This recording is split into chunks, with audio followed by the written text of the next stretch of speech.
Welcome to Inspire Campfire, a podcast where ordinary people tell their stories of extraordinary adventure.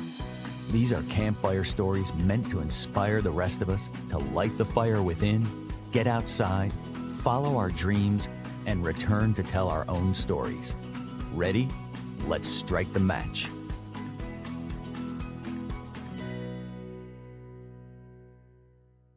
Welcome to the show. I am your host, Scott Wurzbacher, and today we have a very special episode for you. This podcast is about ordinary people and their extraordinary stories of adventure. And these stories have to start first with an experience.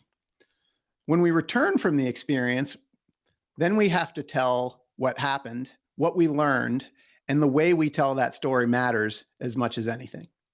Our guest today is Bill Hampton from Nashville, Tennessee. Bill is a master of promotion, and he knows how to tell a story. He's the owner of Hampton Strategies and president at Spartan Strategies, both providing coaching and consulting services for executive leaders. Now, from 1999 to 2012, Bill was vice president and chief marketing officer at the Dave Ramsey Organization. He helped grow the Dave Ramsey Show, which is the largest independently owned and operated talk show in the country, to a listenership of nearly 4.5 million on 500 affiliates. This was a feat most industry executives deemed impossible in the program's early days. Now, for most people, this would have been a full career, but Bill Hampton also knows how to listen to the voice inside that calls him to adventure, and he's here to share his story. Bill, welcome to the campfire. Man, it's great to be with you. I'm really looking forward to this conversation. It'll be a lot of fun.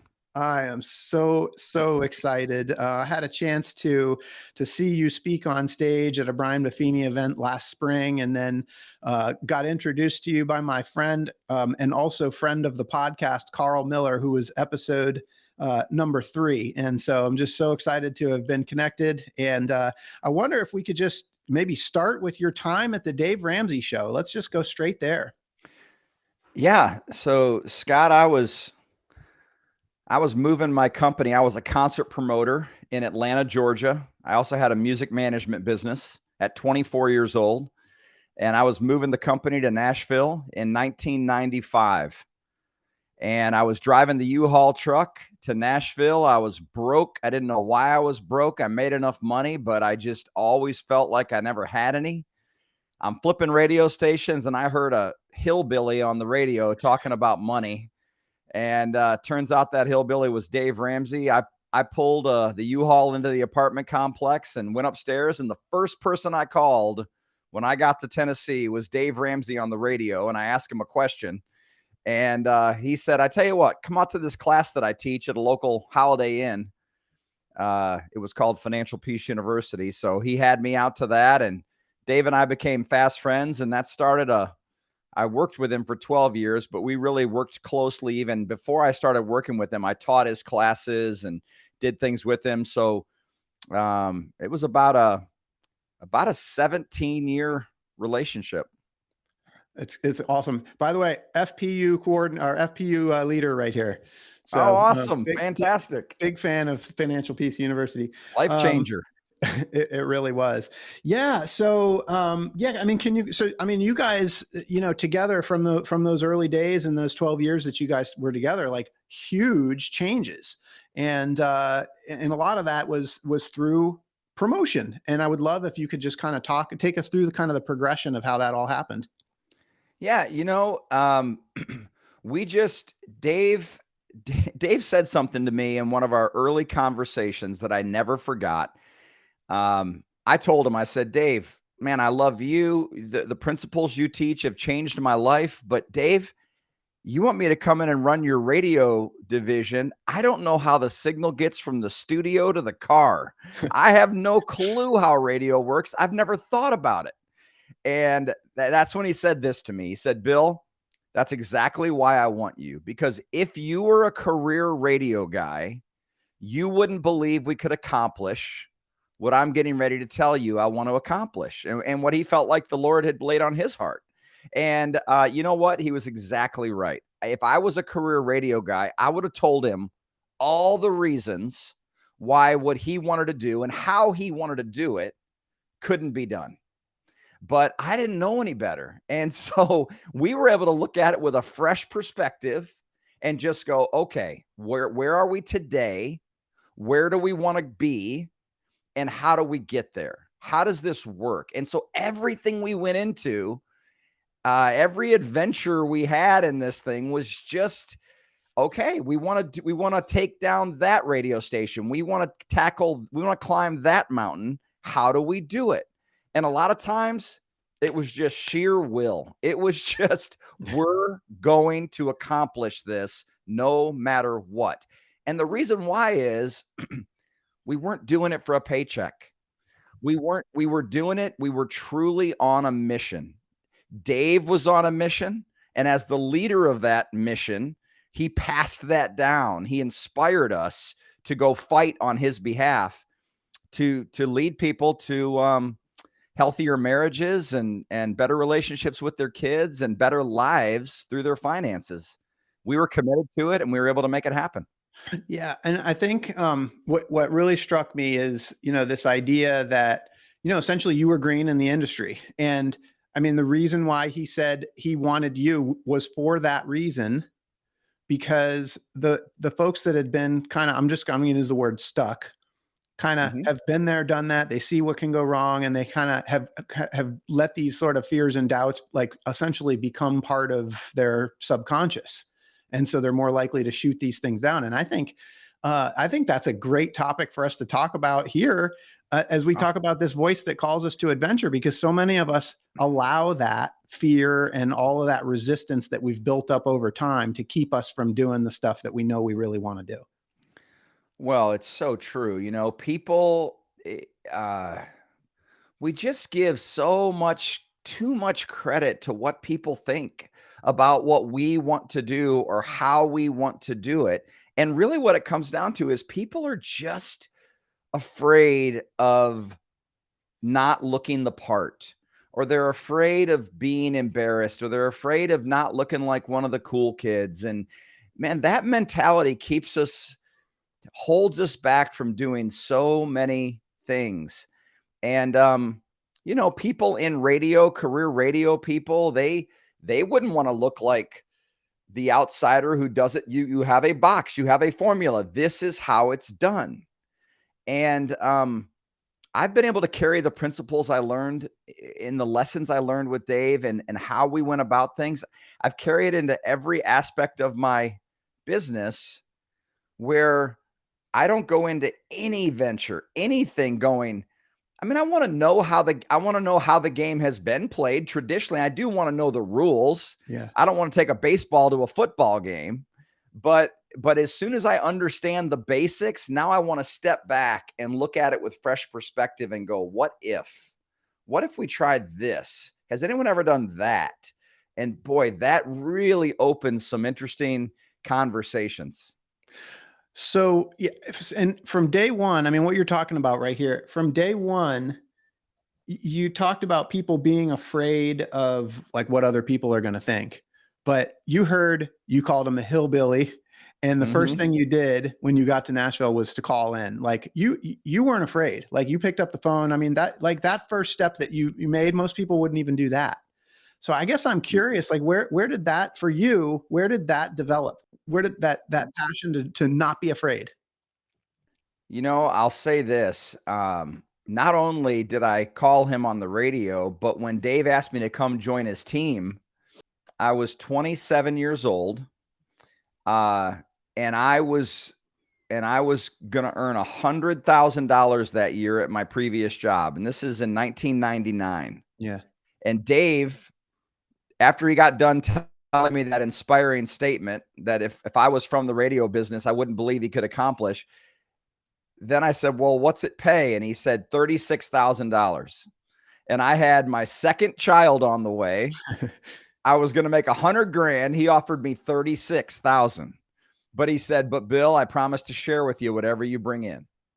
And I jumped. I did it. I a lot of thought and prayer, but then I said, you know what? I'm going to take this adventure. Where does it come from? I just, I think I had a dad who was a realtor my whole life. Nice. He was committed to personal growth. I grew up driving around listening to Zig Ziglar and Tom Hopkins and Jim Rohn, and I was pumped full of these positive affirmations and this positive outlook on life, and that I really could accomplish anything. I mean, I was the smallest kid. I laugh with my kids. I won the state championship in wrestling in the 9th grade at 98 pounds. I know what I weighed because I wrestled. So I know what I weighed every year, and I was little. Yeah. And, but I always felt like the strongest, the fastest, the toughest, I was just brought up to think that. And so I've always believed that and then of course it's who I am, right? It's in my makeup. I love change. I love new opportunities. I'm so excited about it. I love meeting new people and trying new things. That's just exciting to me. So I think it's always been who I am. I left Michigan, where I grew up, and went to college in Virginia, having never been there before. I didn't even visit. I just went. And I've always loved that. There's adventure spirit there. Somebody that loves change and always looking for this newness. So when you were getting ready to make $100,000 a year, and Dave said, "I can pay you 36," I'm just like, do you remember like those moments and kind of like any like fears, doubts, anything that kind of went through your mind? You remember like the decision-making process? Was it really fast? Did you have to think on it? What was that like for you? I had to really think on it. In fact, because we were doing the Dave Ramsey plan, and we had a baby coming, we had saved up I'll never forget this. We had saved up $8,000 to buy a bigger vehicle, and we were going to pay cash for it. And then my current company said, "Hey, not only will we raise your percentage and your commission and all this to get you to 6 figures, but we're also going to lease you a brand new vehicle, whatever you want." And now I'm like, oh my gosh, I can take that $8,000 that I saved. Now I'll have a fully funded emergency fund. I'm going to make $100,000 a year. I got a brand new car. And he's offering me 36. And I remember sitting there just running the numbers. I remember talking to my dad about it. And my dad he wasn't a help at the time. I mean, and I just remember getting so frustrated. And he's like, "Hey, look, man, it's your decision. You're a big boy." And in other words, he said, you got to put your big boy pants on. I don't got to live with this decision. You do. So make the call. And, you know what? I just trusted. So no, it was not an easy decision. What was pulling you? I had told myself I saw my 20s as a time to put tools in the toolbox. Okay. I saw my 20s as an opportunity to add to my skill set. And I just saw this as I did trust him. I trusted Dave and what he was telling me. And I did believe he would share with me whatever I brought in. But I just saw this as an opportunity to add more tools, more skills to my toolbox, and that I could use later on in life. And so that was ultimately what it was. Somewhere along the way, I told myself that until I was 30, I was just going to get as many experiences as I could. And this was a new one. Hey everyone, it's Scott here. This podcast is a passion project for me because I absolutely love adventure. And it's thanks to the effort of my residential real estate team here in Charlotte, North Carolina, that many of you know as the W Realty Group, that this podcast gets funded. This awesome group of people have unmatched levels of competence and caring for our clients. If you know of anyone looking to buy or sell a home, our team serves the Charlotte, North Carolina market, but we can also help you find an agent anywhere throughout the US or Canada through our highly connected network. When you support our real estate business, you are also supporting this podcast. Thanks for listening, and thanks for your referrals. That's big to get it. To have a goal, like to get as many experiences as I can. Yeah. In your heart, did you feel like this was a risky move, or did you know it was the right thing? Oh, no, no. So you reminded me of all these stories. No, not only I knew it was a risky move, and I will tell you this, it was actually it was a low point for me. We had to borrow. Well, we didn't. My my wife reached out to her father, and he gave us $1,000 to pay Okay. bills 2 months after I started with Dave because we couldn't pay our bills. Yeah. And there was this moment in me that went, and I remember calling him and saying, "Listen, I appreciate it. I didn't know she reached out to you, but you need to understand something. I will work 4 jobs before I ever have to borrow money from somebody to support my family." It Mm, was really a moment of me going, "No, this is my deal. This is yeah. my family, and we're not going to borrow money to pay bills from parents." And so it was a low point for me, but I will tell you, it wasn't 2 or 3 months later that things just started rolling with Dave. And in fact, that year that I moved, I ended up making $100,000 Nice. with Dave. Yeah. So I still made my 6 figures. I love it. Well, it's so I'm a big fan of Joseph Campbell's hero's journey. And Mm, in this whole concept, like you get this call to adventure, you experience these fears and doubts that say, don't do it, don't do it. And then once you cross the threshold, things kind of start opening up. But like what you said, you trusted. Like that was one of the biggest pieces. And it's so what happens when you cross over the threshold? You're trusting, and now you're in this thing, and things just start happening. yeah. Once you commit, God, there's something to not looking back, right? Like burn the boats, they say, Burn the right? ships. Like burn it, Yes. burn the ships. I mean, when you leave it, go all in, no plan B, right? There's Yeah. something to that. I love this. So this has kind of been a theme throughout your whole life. Like this wasn't a one-time thing here. So can you Right. take us through the next 12 years? What happened? And then you got to a point where it was time to move on. Can you just kind of bridge the gap there in that timeline? Yeah. So started with Dave when I was 27 years old. And it was the next 12 years were just a rocket ship for growth. So what Dave said to me when I started with him is he said, "Look, I'll pay you $36,000 a year, but I promise to share with you whatever you brought in." And it was a percentage. And when I started, we were a couple $1 million company, and we grew that to just over $70 million. Mm, And he never changed the deal.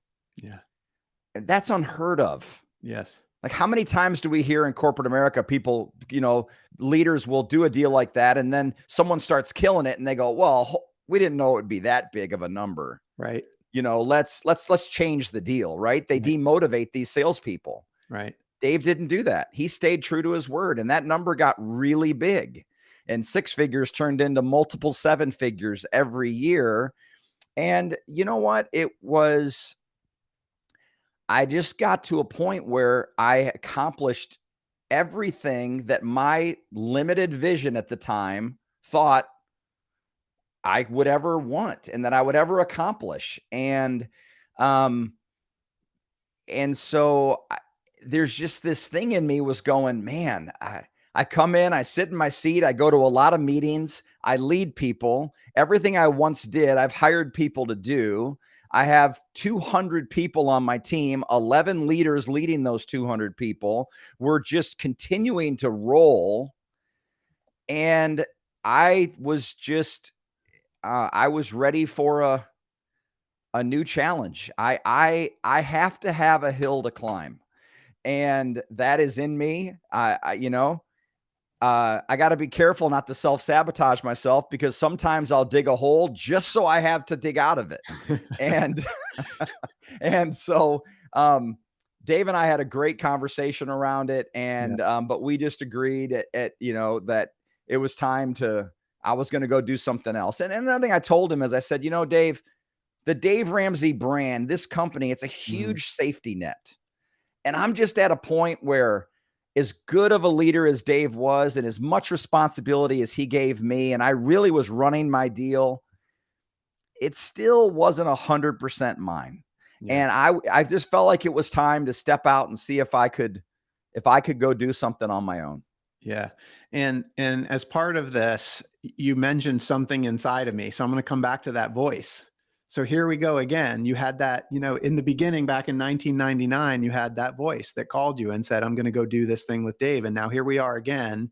And it sounds like you're hearing this voice again. Well, literally that voice inside of me, it was Scott. I had, my wife and I talk about this. That voice was going to come out of me, whether I listened to it or not. I was physically having things go on with my body that were weird. I remember having like these weird veins start to come out. It was almost Yeah. like, look, I'm gonna come out of you, or I was getting sick because I was just resisting that thing. And when I finally released it and said, I'm gonna go do my thing, that all went away. That's It all went incredible. away. I just knew that it was time. It was time. And I didn't do it without counsel. Yeah. Uh, we went and spent 2 days with a really wise guy named Pete Richardson, who's out in Boulder, Colorado. And he took me through 2 days of life planning. And Mhm. that's before I made the decision to leave. We were considering, is this the right decision? So I really sought counsel during that time because it was a big decision, but it was absolutely clear that it was the right decision.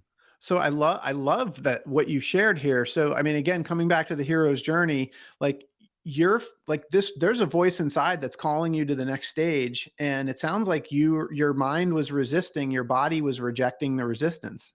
Do you remember do you Oh, remember no. the thought, the resistant thoughts? Like, do you remember what was going through your mind in terms of, because it sounds like your body told you before your head did.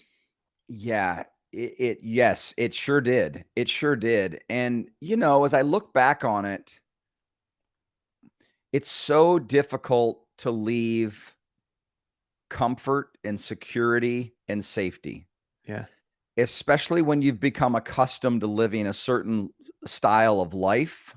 But how many people do we know? I think we've all seen it where, well, in corporate world, it's the golden handcuffs, right? Yep. You're making enough that you just, and people are miserable in their 50s and they're just hanging on, and now they're just working for a paycheck. And that is a bad place to be. Boy, you lose yourself. And I did come to the realization that I know we're all going to die one day, but I knew if I didn't leave, that was the beginning. That was beginning of my slow death of my soul. Yeah. I know that it would have been the death of my soul had I stayed. Yeah.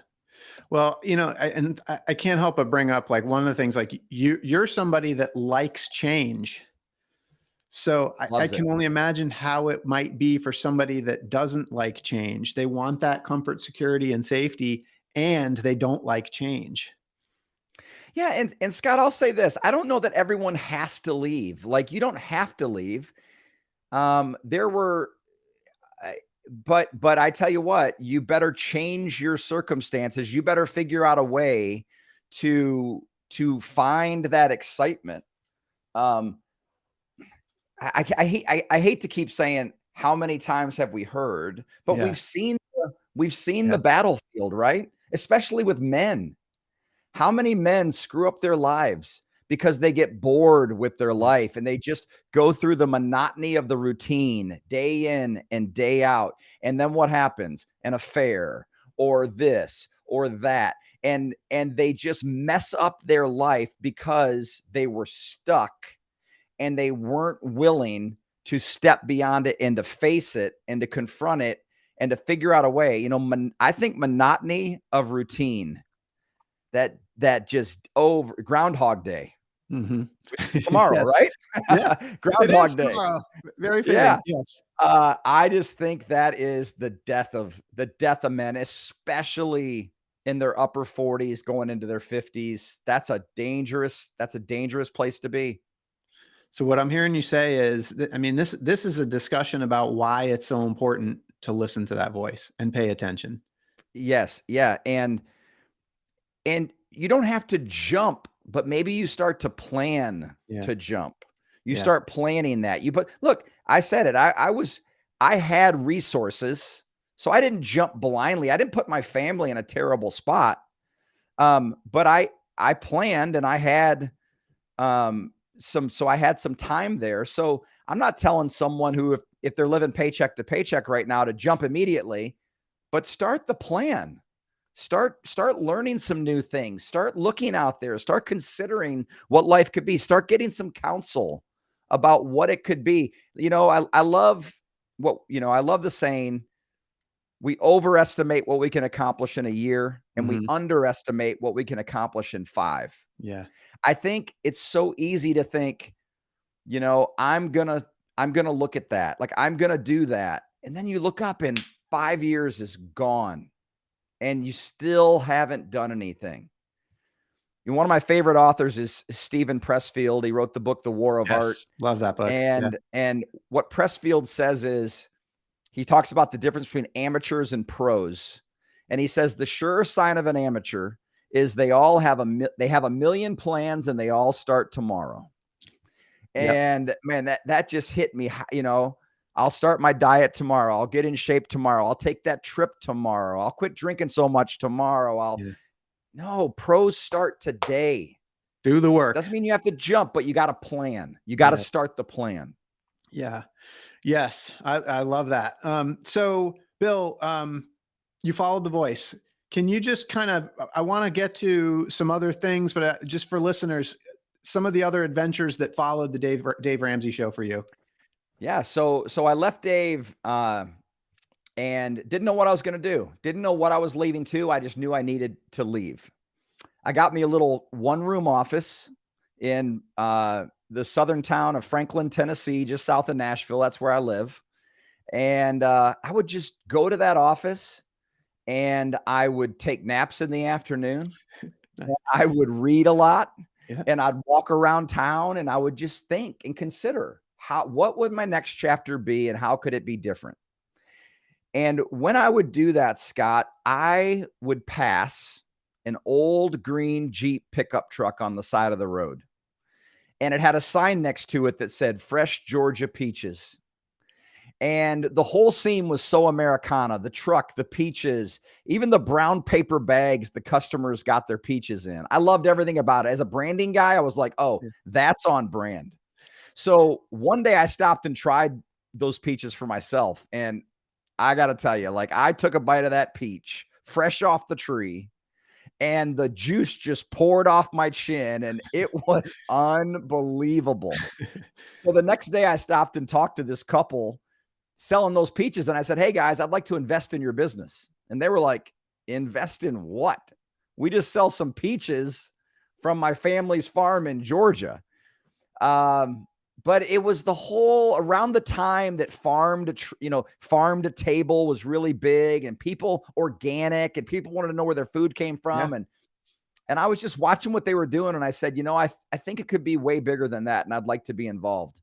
So I joined them, and I went from being one of the top media executives in the country to selling peaches on the side of the road.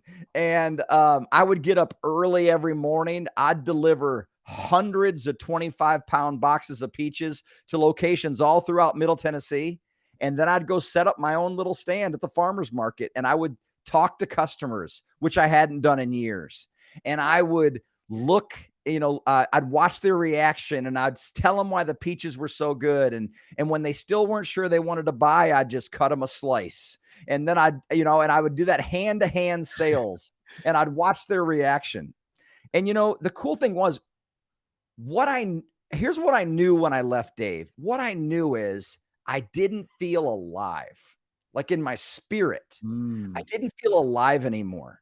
So selling peaches, getting out there, working hard in the heat, talking to customers, seeing their reaction, selling hand to hand like that. When I approached that couple, the summer I approached them, they sold $26,000 in peaches. And by the way, peach season's only 13 weeks, mid-May to mid-August. Yeah. Well, that next summer, we sold $660,000 worth of peaches. But the cool thing is, with each bag that I sold, I felt a spark in my Mm, soul that I hadn't felt in years. I was coming alive again.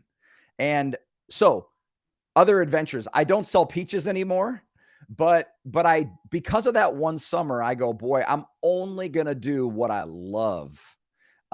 And today it's talking to entrepreneurs and talking to business owners about how they can grow their business, how they can promote better, how they can sell better, how they can get unstuck. I've experienced that before. I think I've had and I love doing that. And so that's what I love to do. Um, I've had a consulting business, and I still do, where I work with different businesses and I'm able to dig into theirs. And that hits that fresh and new and a change in me. So that's what I spend my days doing now. I speak and I consult and I coach, and it's just a new adventure every day. yeah, and for those that have heard you before, or go to follow Bill Hampton. There's many more stories like this. Yeah, Like Bill is right. not afraid to follow his heart, and so I've got to go back for a second here, because you talked about when you were selling peaches, how you felt alive, and then I really want to talk about that spark in your soul. Yeah. Because my Yeah. guess is that there was a time, probably a good chunk of time, when you were with Dave and when you were a concert promoter, that you also felt that spark in your soul. No doubt. Yeah, that's a great question. It's really something to consider. When I was a concert promoter, you'd sh- you'd show up at first of all, we had to put butts in the seats, right? I mean, we Yeah, had to sell tickets. yeah, And so you'd show up at the venue that day, and sometimes you weren't sure if people were going to show, and then they showed, and then you'd sit at the end of the concert and you'd settle up with the manager of the band or whatever, and that was exciting, and the newness of getting Dave on new radio stations. And so what I learned in that is I really like to have my hands in it. mhm, There's something for me to rolling up my sleeves and staying involved. And what happened with Dave is we grew. And so it didn't make any sense for me to be the guy that had to keep doing it. yeah, And so I kept hiring people and hiring people. And my days consisted of just hiring, training up leaders, and making sure they were doing what they were doing. But then it was a lot of managing the numbers, and I didn't have enough of that. I wasn't involved. I yeah, think about Steve Jobs' book, and Steve Jobs always had an incubator going on. Like, he always had a toy, a pet project. yeah, No yes, matter what he was doing, he had something where he could yeah, go get in the trenches with the programmers and the yeah, designers, and he would be very, very involved. Boy, there's so much wisdom in that. I yeah, think I think if I had had that, I might not have, maybe I wouldn't have left, but I need to always be involved in something at a granular level. yeah, And so peaches took me there again, right? That's pretty extreme, but I mean, I was doing everything. yeah. There was no one cutting the peaches or carrying them around. I was doing it all. But I Yeah, got to so, tell you, I just real quick, yeah, my family did it with me. My daughters sold peaches with me. They were 14 and 16. We were sweating together, and I hadn't done that in years. It brought our family closer together. It was just it was just it was very therapeutic for me. yeah. So what I'm getting from this is like, this is about you doing what you love, which generates that feeling of aliveness. And I guess I'm just wondering, is that feeling of aliveness the barometer? So there's this quote that says, "Don't ask yourself what the world needs. Ask you what makes you come alive." Mm, Because what the world needs is people who have come alive. And I love that. So I yeah, would say I love that. yes, because when I feel alive, I am excited. I have energy. Yeah, I have creativity. I have generosity. I'm just my best self when I feel alive. And so, yeah, it's definitely the most important thing to me. I'm feeling the energy right now, Bill. This is awesome. So, Good. so let's talk about adventure. All of these experiences, they seem like adventures to me. What does adventure mean to you? Adventure is just new experiences. I can remember one time I was sitting around in my office. I was heavier than I'd been. I've never been really overweight, but I was heavier than I wanted to be. I was out of shape. So I had an unfinished basement of about 1,200 square feet of an unfinished basement. So I went, okay. I called in 6 of my buddies and I said, guys, here's the deal. We're all fat and out of shape right now. So I will pay to turn my basement into a full gym, and we'll hire a trainer, and we'll all pay him, and if you guys will commit for the next 6 months to be there 3 days a week minimum, at 6 a.m. And I'll give everybody a key. You can come anytime you want. It's your gym, but we're going to get in shape. And man, I look back on that and go, that was an awesome experience. We got in great shape. It culminated. We ended up doing it for a year and a half. It culminated with us going to train with a UFC fighter in Illinois, a 9-time UFC world champion. And he put us through a 2-hour training session together. Wow. And it was a blast. I then got into triathlon. Okay. And for my 40th birthday, I said to my buddies, of course, there's races in Nashville and Middle Yeah. Tennessee, but I said to my 2 buddies that I did triathlon with, I said, hey, it's my 40th birthday. We're going to fly to Boulder, Colorado, and we're going to train for 3 days in Boulder. And then we're going to do a half Ironman in Boulder. Yeah. And we planned it around that. I say that to say adventure is doing what I love, but it's also putting a spin on it and making it a new experience, a new environment, a memory that we're going to remember forever. With each of those experiences, I can tell you memories that make me smile, that make everybody involved smile and laugh.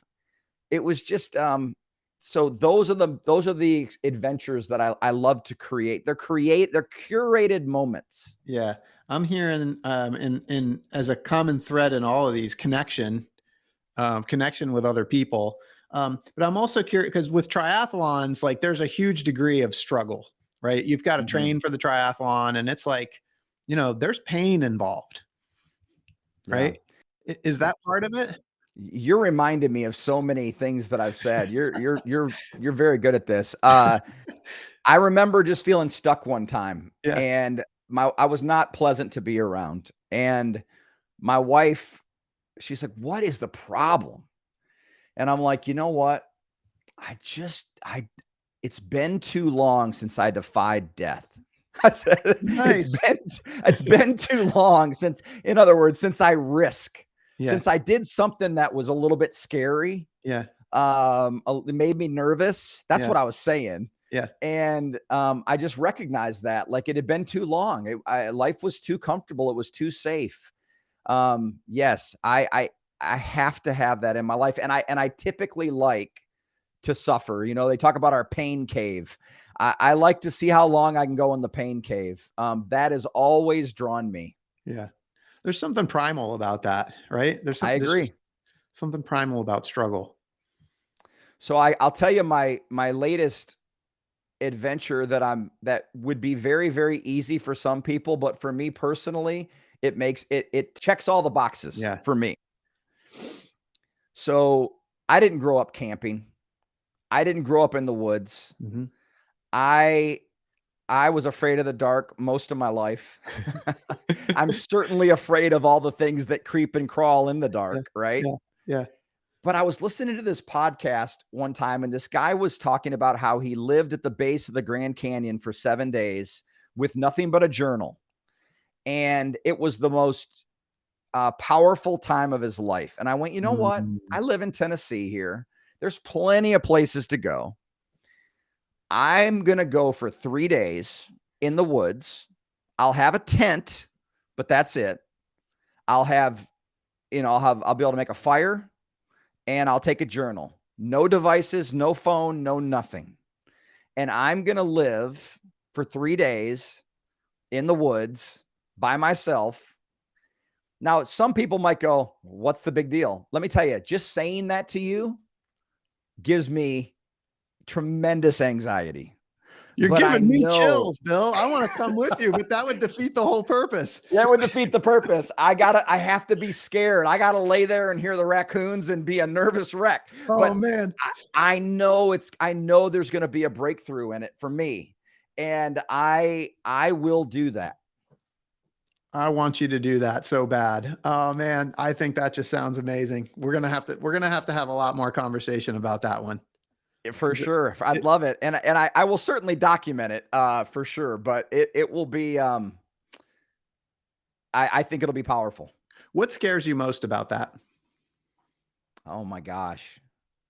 It's all right. No more disclaimers. I know it sounds silly, but the what's out there, the animals, the creepy crawlies, like what's going to get me? There's coyotes, there's bobcats, there's, what if they decide that I look like I'd taste good or something? I don't know. Would.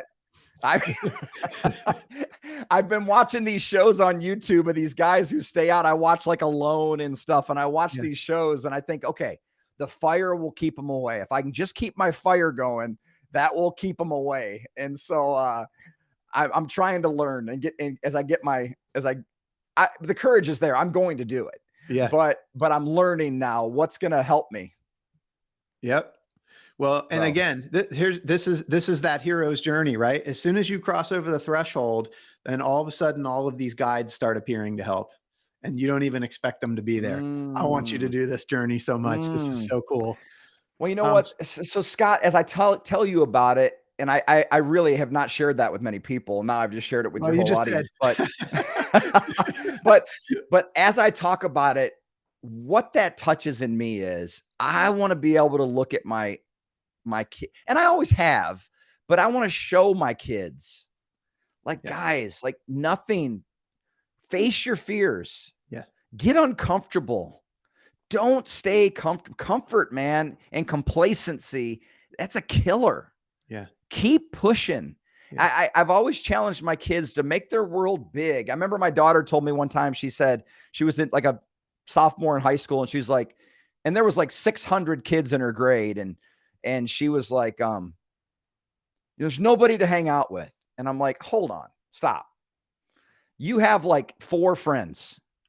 There's 596 other kids in your grade. Okay. Don't do that. Don't make your world so small. Meet people. I promise you there's some other people that you don't even know that you would love to be with. And I'll tell you, my oldest daughter, she really embraced that. And she's gone to school in Hong Kong. She has traveled the world. She could pack up tomorrow. And I'm so proud of her that she has listened to that and she made her world big. And my other daughter too, my oldest, they're 25 and 23, and they've seen a lot, and they travel all the time and they love it. And it makes me so happy. Yeah. I mean, that's what it's all about, right? That's the first priority right there. Totally. Yeah. Bill, I want to spend just a couple of minutes before we wrap up here, just talking about story, because you've been a promoter of stories your whole life, and that's how you've helped people to accomplish the incredible results that you've achieved. I just wonder, I mean, again, like this whole hero's journey, we go through this experience and then we come back to share our story. But what's important in that story is what we learned and how we can use that story to inspire other people. So I'm just curious, I've had a number of guests come on the show and share their stories. That's what this is all about. How can ordinary people bring out their short stories and best, promote and share their stories? Well, first is people are craving authenticity.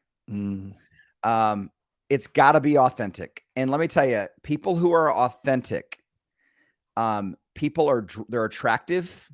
People are drawn to it. There's so much BS out there these days, and people's detectors on that are on full alert. Yeah. And so when authenticity steps in the room, people go, oh, okay, I trust that guy. I'll buy from that guy. I'll go under that guy's leadership. Authenticity is powerful.